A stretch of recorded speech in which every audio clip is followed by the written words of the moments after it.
Today, we're going to be talking about the mid-season finales for both The Walking Dead and The Flash, so stay tuned.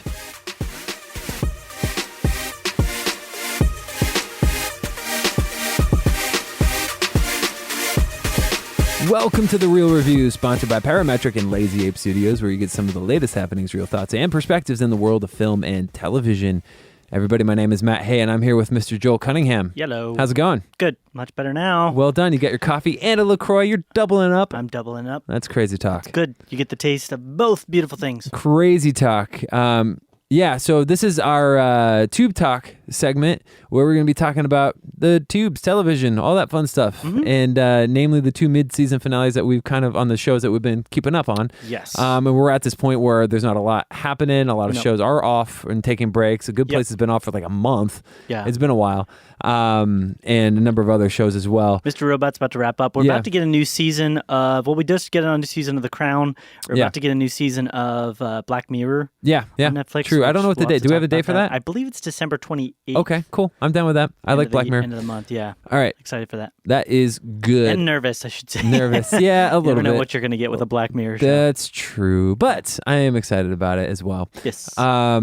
Yeah, real quick, I guess, how can the lovely people get connected with us? Online, Matt. All right. There you You go. have it there. You heard it from the source. Yes. No, there's a couple different ways you can get connected. We have our Facebook, which is facebook.com/realreviewmedia. You also have our homepage website, which is realreviewmedia.com. We also have an Instagram, Twitter, which are both at Real Review Media. And then we'd love to hear from you and your thoughts on the shows, especially Walking Dead. I want to know what some people think about that. At realreviewmedia@gmail.com. That's how Absolutely. you can get in touch with us. Let's do that. I want to hear your comments on that because I'm not... Let's just go into it. The Walking Dead. Okay. We spoil stuff on this show. Let's do it. And the big thing here and the big cliffhanger that they did on the mid-season finale, and I already said spoiler, so if you're still listening, it's your own fault right now. We're going to talk about it. Let's go right into it. Carl is bitten. Carl got bitten from a couple of episodes ago. Yes. And basically he didn't die yet, but he's gonna die so far. He got bit when he was trying to save I can't think of the guy, but the guy that his dad said don't try and save. Sadiq. Yep. Yeah. And he's been holding that wound for a little while. Right. Well, I think it's the same day, actually. Oh, is it? That actually makes sense. Yeah. Yep. So, because he would have been gone already if it was any earlier than that. Yep. But I'm at this point with this show where I'm asking myself now, do I want to keep watching this show? I don't know if I want to. Yeah. It's been that I'm bad frustrated. for you? You're that frustrated. I'm frustrated right now because the whole first half of the season, it's hopeful. We're winning the war. And then now it's like, basically, now we're not winning the war, and Negan's winning now because Eugene, whom I hate now, okay, so here's the one thing that's really frustrating about this episode.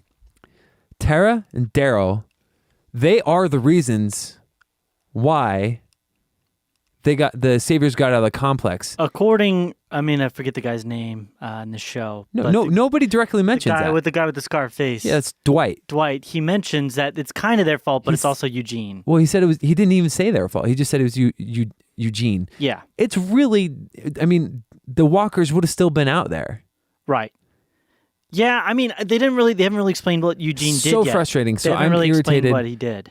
I'm irritated with them. I'm irritated that the show didn't address it directly. I feel like what they did is they gave, instead of having Daryl be the main one at fault, they kind of gave him like a well, you were kind of at fault card. Yeah. But you're not really. It's more Eugene, sort of a thing. They didn't really explain it well enough. They weren't really clear about it. The direction was very ambiguous. And they even said as much. Was this our fault? Yeah. It doesn't matter. It's kind of what they played it off as. This war should have been going back and forth. There should have been an ebb and a flow to this war. And so I'm fine in the sense that Negan would be able to come back and make an upper hand. But not this abruptly. It's been so one-sided. It's been so lopsided. The main thing, I said this the last recording, why would he go to the trash people? Yeah. They're going to betray him. And sure enough, it's like immediately they run away. And what was the whole point of him going to the stupid trash people if they're immediately not even going to be in the episode? It was literally just, we have these characters that we need to have in the show. So here's the other thing. Rick and Negan have a little bit of a tussle. And this infuriated me. Ticked me off. So Rick has a gun in his hand, gets kicked out of a window. Negan's standing in the window. And runs Rick away. gets up while Negan's standing in the window with a gun in his hand. And runs away. And does not shoot Negan Right, he in runs away. front of him. Yeah, Negan should have been the one to run away. Yeah. Yeah, instead Rick runs away. What the heck? Yeah, it doesn't make any sense. He could have ended it right there. Right. Not only that, but he manages to get the bat from Negan and then decides he wants to get on top of him and hit him with the butt of it. With the butt of it instead of the side with the hilt, like, instead of the side with all of the metal spikes. and the spikes. It's like, what are you doing, Rick? Yeah. And there's the whole time he's been saying he's going to kill him. I'm going to kill you, Negan. Right. That's just it's a small version of this entire season. It's been so frustrating. Things could just go in a specific, easy to understand, realistic direction, but we're going to just stretch this out for pointless reasons. Carl doesn't deserve to die either. No, Carl doesn't deserve to die. I feel like I almost feel like the poor kid's like, look, I've been on this show since I was a little boy. It's going to go on forever. Maybe I should just get killed off. No, it's not up to him. He's on record. Yeah, he was just as surprised. His dad's actually mad at the people. Oh, really? Yeah, I didn't know that. But yeah, man, I'm just super frustrated with the show. I don't even know where it's going to go from here because now it's like back to square one. They got to figure out a way to come back against Negan. My point was like with the ebb and the flow thing. I wanted the ebb and the flow to be there throughout the course of the season. I didn't want it to be such an abrupt. It doesn't make sense how Negan gets out and then suddenly everything falls apart. Yeah. It doesn't make any sense to me because it's like, where did all these troops suddenly come from? It's That so Negan dumb. has. Where does it like you should have a backup plan that says if X doesn't work and we don't get the walkers around the complex, then go to B plan. Like I'm not a military coordinator guy at all, right? I don't understand military tactics or anything like that. But I'm smart enough to realize that I have to have a plan, and then I need to have backup plans for if that plan doesn't work. You know what I mean? So it was like literally their only plan was we're just going to go do what Rick's saying, and if it doesn't work, then we're screwed. I didn't like the characters, any of the characters. Like I didn't like sit there and was like.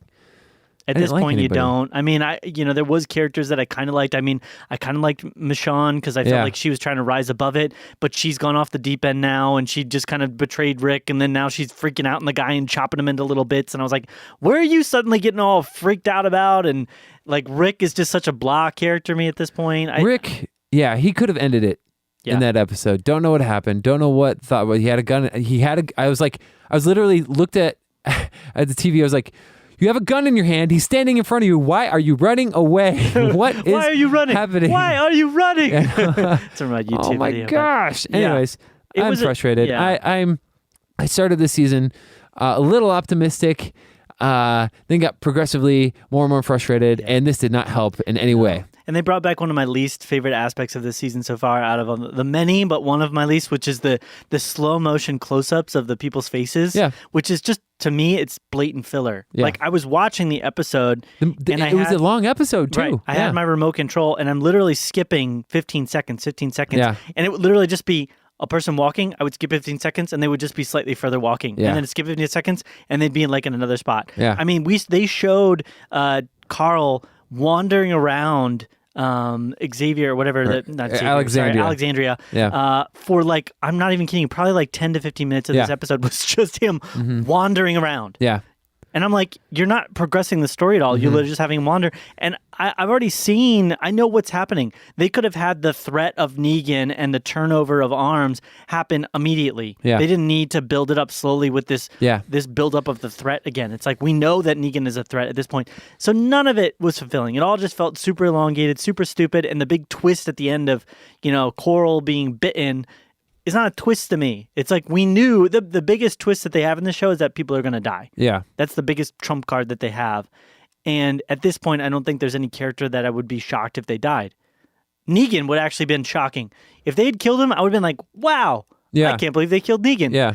But any of the main cast of characters, even Rick at this point, I'm just like, man, I don't think they're going to kill Daryl. I don't think they're going to kill Michonne because there would be such a freak out from people that are fans. They can't kill Rick, in my opinion, because he's the heart and the soul of the show, and they haven't substantiated anybody else in his place. So if they do kill him, nobody's going to step into his shoes. You know what I mean? Yeah. So, I don't know. Frustrated. This is going to be, and it's not and this is me being the emotional critic. It's not that this is a poorly made, as far as filmmaking quality standpoint, but it's going to be one of my lowest rated episodes of the season, just because. or of this first half of the season, just because of how it made me feel and how angry it made me. Yeah. If I had to rate this thing, I'm gonna give it a 5. Wow. Yeah, that's really low. Yeah, I don't care. I'm not that low. I'm at like a 6.5. Yeah, it just. What? That's all I have to say is what? Yeah. Anyways, I'm hoping, because we haven't seen for sure that Coral's dead. Yeah, unless they he cuts out like his ribs real quick or something. I don't know. I'm like, maybe this is the beginning of the end of the show. Maybe they discovered the cure, or maybe for some reason Coral. Yeah, I don't know. Which he's already looking more and more sickly, so I guess that's probably not going to be the case. But I don't know. Yeah. Okay. Well. Yeah. We'll have to wait and see. Okay, let's move on to something that I did enjoy. A little more uplifting. Yes, and this is the mid-season finale of The Flash. It's a Christmas episode. And I texted you about this. I actually really like this episode. Yep. For a couple of different reasons. One, there was a twist that happened in this one that I didn't see coming. Yep. Until it happened. I was like, oh, okay. So his main Barry's main nemesis so far is the Thinker. Yes. Right. And he knows every scenario and all this stuff. He gets trapped and he finds a way to escape. When in fact, he figured out a way to escape. So apparently, the Thinker's not that smart. But it was all an elaborate plan to basically take over the body of what's his name. I can't think of the guy's name. Yeah, but he has the the new guy. ability to read people's thoughts. He's a telepath. Yeah. So basically, the Thinker has a new body now because his old body is deteriorating, which is kind of sad because I like the actor who played him previously. Yeah. I didn't think the new guy's a great actor. Well, I haven't seen him enough. I thought it was okay, but he's very wooden. He's like very you're thinking sad things. Yeah, I don't know. Okay. Yeah. His wife gets an upgrade though. I mean, he gets a young new boy to carry, not boy man. Yeah, boy man. Yeah. And I did, and I told this to you also. I really like the way that it ended.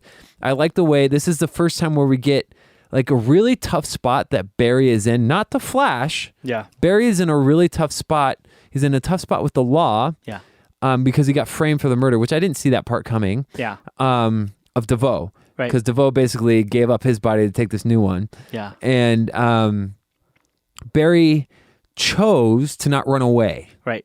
I'm not entirely sure the mindset behind that, but he you hear him think to himself, "Don't run," and he just you see him thinking about running, but he chooses not to. I really like that as a conflict.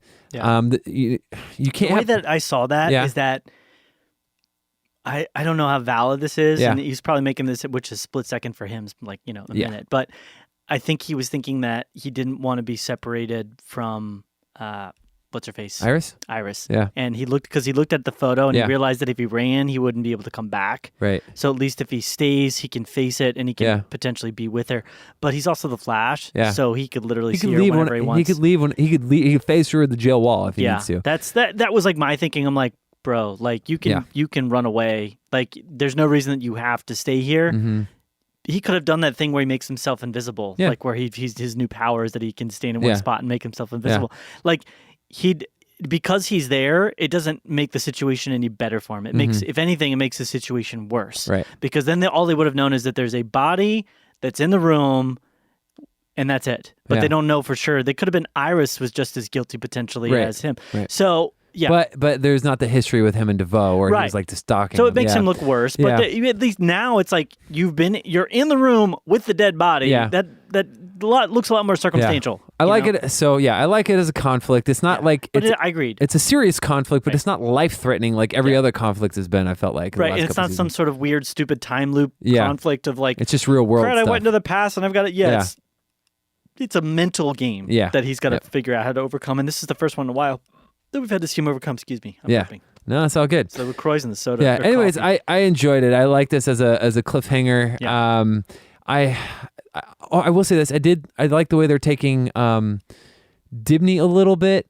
He was less he's realizing that he's kind of a jerk and that people don't like him. For being an idiot. Cisco did. Yeah, Cisco. And I did appreciate that. Yes. Yeah, his costume is still the worst costume I know. I've ever it seen is in the worst. entire world. It is the worst. Literally just gray spandex fabric. he keeps in his pocket. Yeah, gray spandex and he just covers himself in it. Anyways, if they can tone him down times 20, then yeah, I'll be okay with that. Yeah, he's pretty irredeemable. Yeah. But to me at the moment, but you never know. All right. They might be able to do something. But overall, I really enjoyed the episode. I agree with you. I think there was a good twist there at the end. And then I think the story that it told overall was pretty good. I thought it was funny. I mentioned this, that Iris, she always gets upset about stuff. But this episode, she ends up getting upset at Barry for the decision that she made. Did you see that?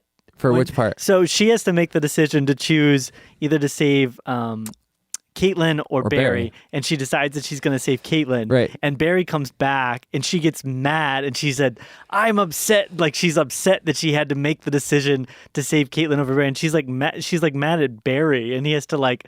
It was like Why don't I remember that? Was it like a passing moment where she was pretty upset? quick? It was like right after the Flash escaped, right after Barry escapes, and he comes out. I was like, you really just have to be upset at Barry for everything? I know. Like you literally made this decision yourself. You know what I mean? He escaped. Oh my gosh. But yeah, I thought that was funny. But overall, I pretty much enjoyed it. I thought the little throwaway line that they gave about Wally too was pretty funny. Yeah. Which we still don't get any explanation. But he's like, where's Wally? And he said like. Cambodia or something? Yeah, it's like Cambodia. Like okay. Yeah. Like, is he on another show right now or something? Maybe. No, not in the DC universe. Anyways, maybe some other like unaffiliated. I thought he had found himself when he came back. Like the last two episodes or whatever he it was said ago something before like that. The big series split. I think what had happened is they filmed all that stuff prior to stuff happening and before he actually left the show to some extent. So they're like. That's probably why he disappeared in the middle of that crossover event. Anyways, that's all I got. I like the episode. I'm gonna give it an 8. Okay. Yeah, I'd give it a little higher. I'd probably 8.2, 8.3. Cool. I'm supposed to be the negative one, Matt. What are I know. You doing? You know what? It's just life. It's life. All right, fair enough. Anyways, that's it. If you give me your thoughts on The Walking Dead and The Flash. If you guys watched it, what did you think about it? Email us, comment on the whatever, social media universe, Facebook, Instagram, like Twitter, Facebook, all that stuff. But yeah, let us know what's going on with that. Are you done with The Walking Dead? Because I think I might be done. I'm normally not like that, but I might be done. We'll see. I'm going to keep watching. We'll see. That's my final thing. I'm going to keep watching. I'm going to hate it, but I'm going to power through. Okay. And I will be back hopefully next Fine, I'll keep watching it too. Next podcast TV episodes, I will be here hopefully to talk about the Mr. Robot finale. Yeah, no, that'd be great. That'd actually be really, really great. So, yeah, thanks for tuning in with us. Anything else you want to add? Nope, just that. It's been real. It's been real.